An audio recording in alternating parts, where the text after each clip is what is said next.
Hi guys, welcome back to my channel. So if you have been looking for a video that teaches you how to change your profile picture on Likee app, this is the video for you. For this, first of all, open up your Likee app.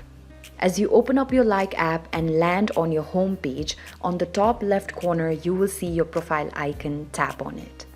As soon as you tap on it, your username will be displayed to you, and there underneath you can see an option that says view or edit your profile. Tap on it.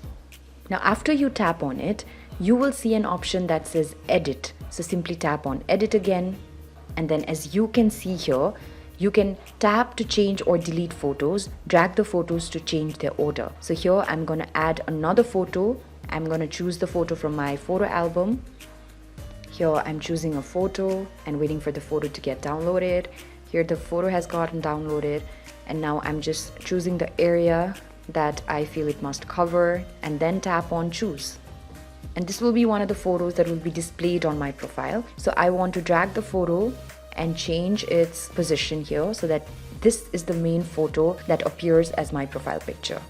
I can also tap on the earlier photo and simply delete the photo. And now I only have one picture available. You can also upload 4 different other photos and then drag the photos in order to change their order. So when I go back, now as you can see, my display picture has been changed. So this is how you change your profile picture on the Likee app. I hope this video has been useful to you. If you like the video, do not forget to like, share, and subscribe to the channel.